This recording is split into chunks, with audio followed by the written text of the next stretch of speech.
ఈరోజు మనం 10th class first యూనిట్లోని first poem dust of snow అనేటువంటి పోయం చూద్దాం. ఈ పోయం రాసిన పోయిట్ రాబర్ట్ ఫ్రాస్ట్. ఫస్ట్ ఈ పోయం గురించి మనకి టెక్స్ట్ బుక్ లో ఉన్నది ఏంటంటే, this poem presents a moment that seems simple but has a larger significance. అంటే ఈ పోయం చాలా సింపుల్ విషయం అనేది ఎంతో గ్రేట్ ఇంపార్టెన్స్ ఉన్నటువంటి విషయంలోకి ఎట్లా చేంజ్ అవుతుందో, అంటే చాలా సామాన్యమైన విషయం మనిషి జీవితంలో ఎంత గొప్ప మార్పు తీసుకురాగలదు అనే దాని గురించి ఈ పోయం అనేది రాయడం జరిగింది. దీని గురించి ఇంకొక కొటేషన్ కూడా ఉంది. రాబర్ట్ ఫ్రాస్ట్ రాసినటువంటి ఒక కొటేషన్ ఉంది. అదేంటంటే, always always a larger significance, a little thing touches A larger thing. అంటే మనం కొన్నింటిని చాలా చిన్న విషయాలని చెప్పి తేలిగ్గా తీసుకుంటాం, కానీ అవే గొప్ప గొప్ప చేంజెస్ మనలో తీసుకొచ్చే అవకాశం ఉంటుంది. అంటే ఫర్ ఎగ్జాంపుల్ చూడండి, ఇప్పుడు బ్రెయిన్ ఉంది, హ్యూమన్ బ్రెయిన్ చిన్నగానే ఉండొచ్చు, కానీ ఎంటైర్ బాడీని ఆపరేట్ చేయగలిగినటువంటి మెకానిజం ఈ చిన్న బ్రెయిన్లోనే ఉంటుంది. సో అదే విధంగా small things make great differences. అంటే చిన్న చిన్న విషయాలే కొన్ని పెద్ద పెద్ద మార్పులు మనలో తీసుకొస్తాయి అని చెప్పడం కోసం ఈ పోయం అనేది రాయడం జరిగింది. సరే, ఈ పోయంలో ఆ చిన్న విషయం ఏంటి, అంత పెద్ద మార్పు తీసుకొచ్చినటువంటి ఆ చిన్న విషయం ఏంటి అనేది మనం ఒకసారి పోయంలోకి వెళ్ళి చూద్దాం. టైటిల్ ఏంటమ్మా పోయంది? Dust of snow. అసలు డస్ట్ అంటే ఏంటి? దుమ్ము. డస్ట్ పార్టికల్స్ ని మన దుమ్ము ధూళి కణాలని డస్ట్ అంటాం. మరి ఇక్కడ డస్ట్ ఆఫ్ స్నో అన్నాడంటే, స్నో అంటే ఏంటి? మంచు. స్నో ఏ సీజన్ లో వస్తుంది? వింటర్ సీజన్ లో వస్తుంది. శీతాకాలంలో వింటర్ సీజన్ లో స్నో వస్తుంది. అంటే ఆ కురిసేటువంటి మంచు చిన్న చిన్న తుంపర్ల మాదిరిగా ఆకుల మీద పడుతుంది కదా సినిమా. మనకి వింటర్ సీజన్ లో చూడండి, పొద్దున్నే ఉదయాన్నే లేచేసరికి ఆ చెట్ల ఆకుల మీద పువ్వుల మీద మంచు కురిసి, రాత్రంతా కురిసిన మంచు చిన్న చిన్న బిందువుల రూపంలో పడుతుంది. అవునా?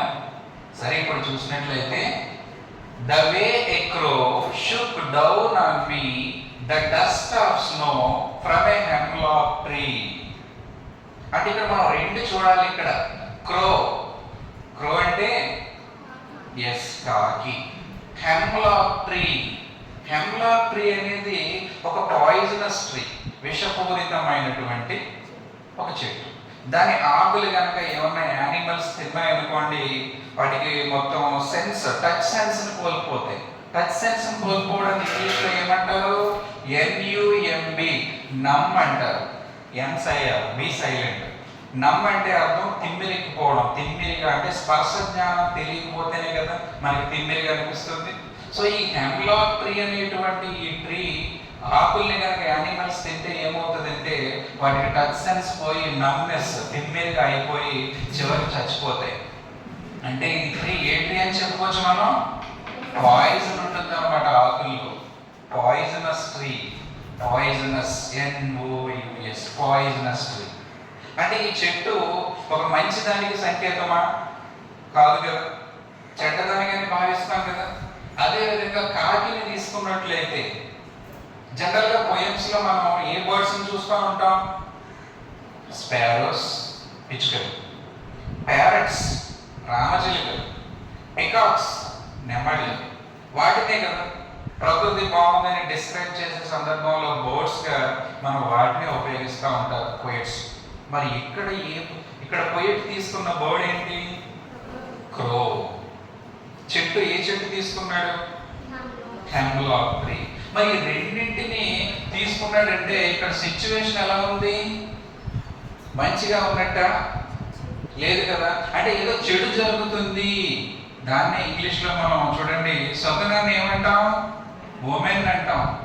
OMEN, ఉమెన్ అంటే శకునం. బ్యాడ్ ఉమెన్ అంటే అర్థం ఏంటి? అపశకునం. బ్యాడ్ ఉమెన్ అంటే అపశకునం.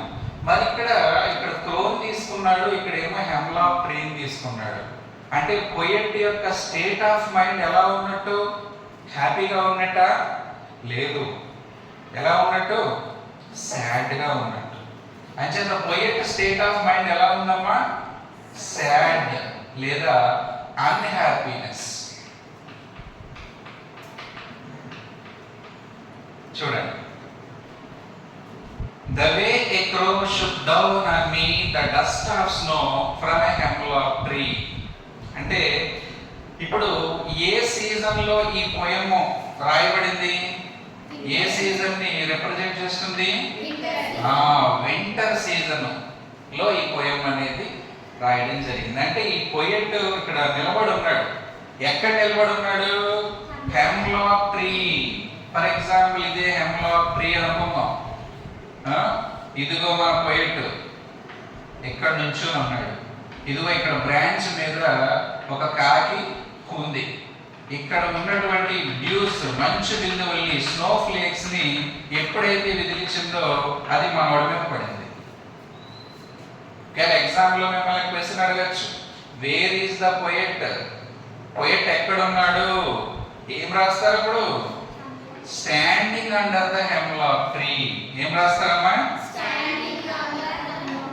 Yes, standing under the tree. Hemlock tree అన్నా పర్వాలేదు, ట్రీ అన్నా పర్వాలేదు.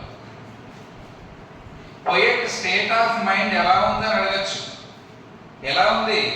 సాడ్ గా ఉంది, అన్హ్యాపీ లేదా సాడ్ గా ఉంది అని చెప్పచ్చు. ఇక్కడ యూజ్ చేసినటువంటి ఎలిమెంట్స్ రెండు ఏమిటి? క్రో ఒకటి, హెమ్లాక్ ట్రీ ఒకటి. ఈ రెండు దేన్ని రిప్రజెంట్ చేస్తున్నాయి అని అడగచ్చు. బ్యాడ్ ఒమెన్, అపశకునం. అర్థమవుతుందా? ఏదో చెడు జరుగుతుంది అనే భావన అన్నమాట. ఈ పోయమ్ ఏ సీజన్ లో రాయబడింది? పోయమ్ ఏ సీజన్ లో రాయబడింది అని అడిగినా సరే, లేదా ఇక్కడ ఉన్నటువంటి ఈ పోయెట్ ఉన్నాడు కదా, ఏ సీజన్ లో ఇదంతా జరిగింది అని చెప్పిన వింటర్ సీజన్ అని రాయాల్సి ఉంది. ఎగ్జామినేషన్ పాయింట్ ఆఫ్ వ్యూలో మనకి ఉపయోగపడే విధంగా ఇట్లా గుర్తుపెట్టుకోండి. What type of tree is the hemlock tree అని అడిగాడు అనుకోండి, అప్పుడు మీరు పాయిజనస్ ట్రీ, పాయిజనస్ ట్రీ అని రాయాల్సి ఉంటుంది. అర్థమైందా? పోయెట్ స్టేట్ ఆఫ్ మైండ్ ఎలా ఉంది? సాడ్ గా, అన్హ్యాపీగా ఉంది. ఇది ఫస్ట్ స్టాంజా. రెండవ స్టాంజా చూడండి. has given my heart a change of mood. ఇది ఈ పోయమ్ మొత్తం దేని గురించి అంటే చేంజ్ ఆఫ్ మూడ్. దీని గురించి ఈ పోయమ్ రాశాడు. అంటే పాజిటివ్ మైండ్ లోంచి నెగటివ్ మైండ్ నుంచి పాజిటివ్ మైండ్ కి కన్వర్ట్ చేయడం అన్నమాట. అంటే అన్హ్యాపీనెస్ నుంచి, ఏంటమ్మా? అన్హ్యాపీనెస్ నుంచి 6%, అన్హ్యాపీనెస్ నుంచి హ్యాపీనెస్ కి, అన్హ్యాపీనెస్ నుండి హ్యాపీనెస్ కి చేంజ్ అవ్వడం అన్నమాట. డస్ట్ లేదమ్మా అది.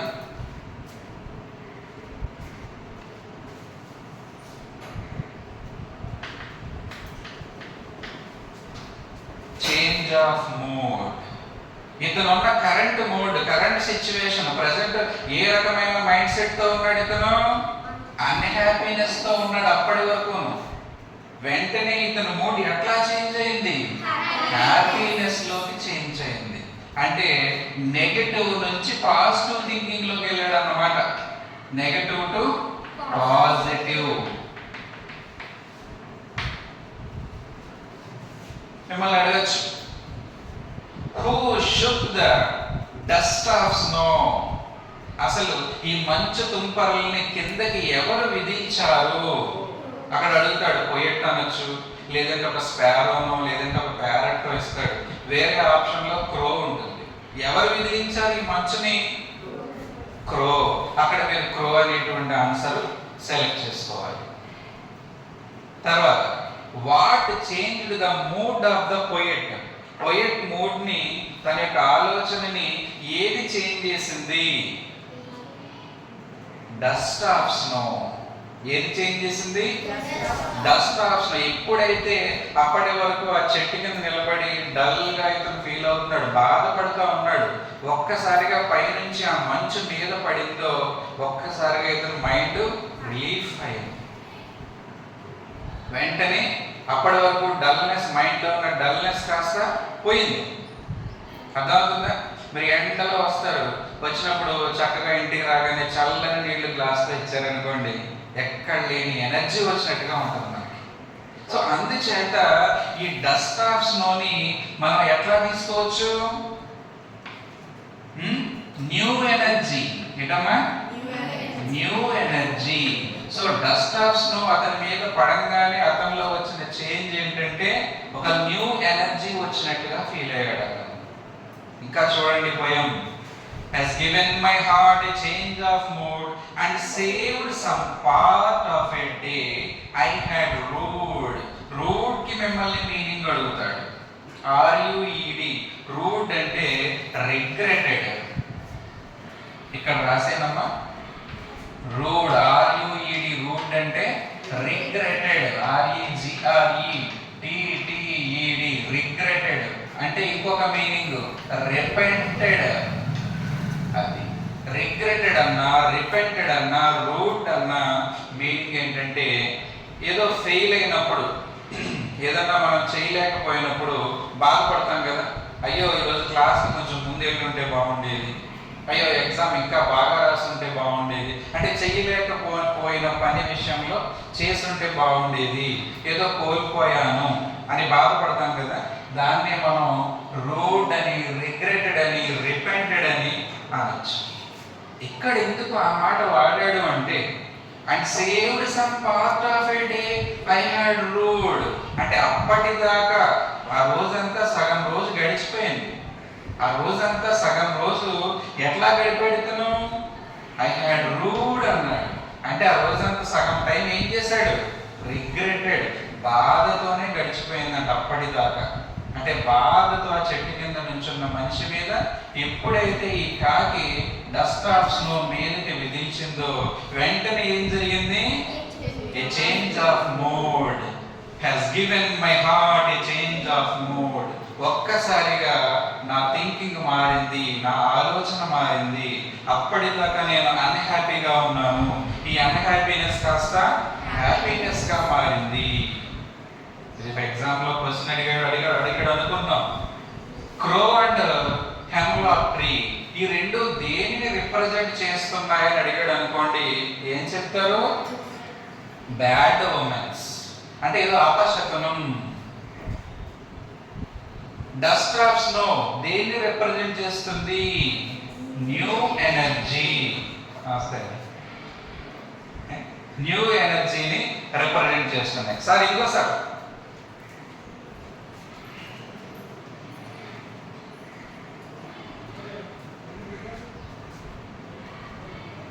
అర్థమైందా? ఇక టెక్స్ట్ బుక్ లో క్వశ్చన్స్ చూద్దాం. వీటిని చూసి మళ్ళీ అడుగుతాను నేను. ఇప్పుడు మీరు ఒక్కొక్కరు చెప్పండి. భార్గవ, షరీఫ్, నీకు ఒక question. What does the poet say has changed his mood? అసలు పోయెట్ మూడ్ దేని చేంజ్ చేసింది? Dust of snow. అతని మీద పడినటువంటి డస్ట్ ఆఫ్ స్నో అది చేంజ్ చేసింది. గుడ్. నెక్స్ట్ హవీలా.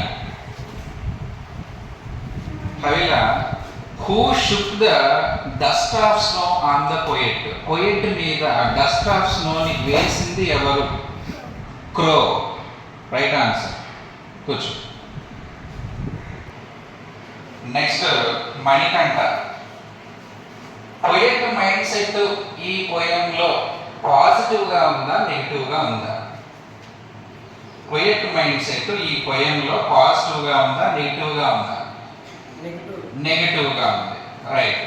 మరి ఇతని మైండ్ సెట్ నెగిటివ్ గా ఉంది అని చెప్పడానికి పోయంలో రెండు ఎలిమెంట్స్ ని యూజ్ చేయడం జరిగింది. ఆ రెండు ఏంటి?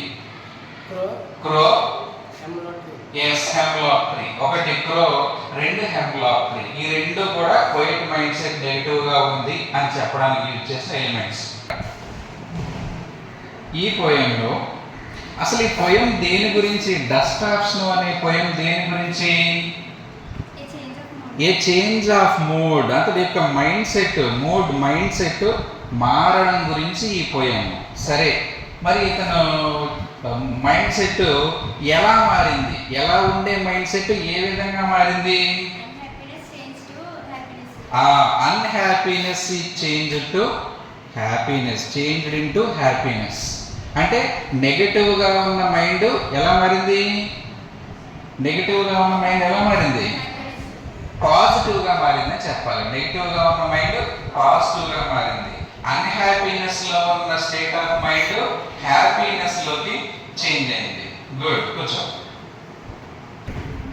శశి చెప్పమ్మా. శశి సాయి, ఈ పోయం అనేది ఏ సీజన్ లో సెట్ చేయడం జరిగింది? సీజన్ ఏ సీజన్? ఇటమ్మా winter. Very good, winter season. రేపు ఎగ్జామ్ అడగచ్చు, సమ్మర్, వింటర్, ఆటమ్ ఇలా అడుగుతాడు. అప్పుడు మీరు వింటర్ అనే ఆప్షన్ ని సెలెక్ట్ చేసుకోవాలి. అసలు ఇది వింటర్ సీజన్ అని మీకు ఎలా అర్థమవుతుంది? స్నో కురుస్తుంది కాబట్టి, మంచు కురుస్తుంది కాబట్టి, స్నో కురుస్తుంది కాబట్టి అది వింటర్ సీజన్ అని అర్థమవుతుంది. వెరీ గుడ్, బాగానే విన్నారా? నెక్స్ట్ స్వీటీ, ఈ పోయంలో లాస్ట్ వర్డ్ రూడ్ చూసారా? రూడ్. రూడ్ అంటే అర్థం ఏంటి? రిగ్రెటెడ్. రిగ్రెటెడ్ అంటే అర్థం ఏంటి తెలుగులో? ఇటమా బాధపడడం. ఇంగ్లీష్ వర్డ్ ఏం చెప్పాను? రిపెంటెడ్. సో రూడ్ అంటే రిగ్రెటెడ్, రిపెంటెడ్ అని అర్థం చేసుకోవాలి. గుడ్. వెంకట్, హెమ్లాక్ ట్రీ అనేది ఎటువంటి ట్రీ? ఏంటది? పాయిజనస్ ట్రీ అని చెప్పాలి. సరిగ్గా చెప్పి. ఏం tree? Poisonous tree. Good. Lakshmidevi, where is the poet? ఈ పోయంలో పోయెట్ ఎక్కడ ఉన్నాడు? Where is the poet? Very good, standing under the tree. చెట్టు కింద నిలబడి ఉన్నాడు. గుడ్, కూర్చోమ్మా. New energy. నెక్స్ట్ రూప. ఇప్పుడు టెక్స్ట్ బుక్ లో ప్రశ్న, what does the dust of snow that the crow shakes off a hemlock tree stand for? అంటే hemlock tree నుంచి పైనుంచి విదిల్చబడినటువంటి ఆ డస్ట్ ఆఫ్ స్నో దేన్ని తెలియజేస్తుంది? దేన్ని రిప్రజెంట్ చేస్తుంది? Yes, new energy. ఎప్పుడైతే ఇతని మీద పడిందో డస్ట్ ఆఫ్ స్నో, వీటిలో ఒక రకమైన న్యూ ఎనర్జీ వచ్చిందన్నమాట. గుడ్, కూర్చో. Next textbook question,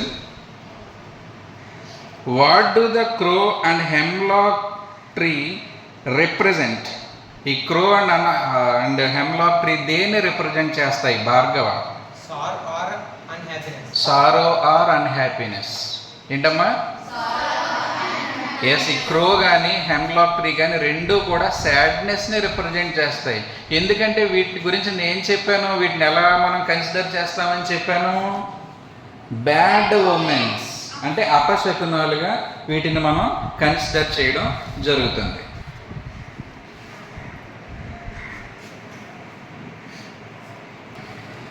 next Harshita,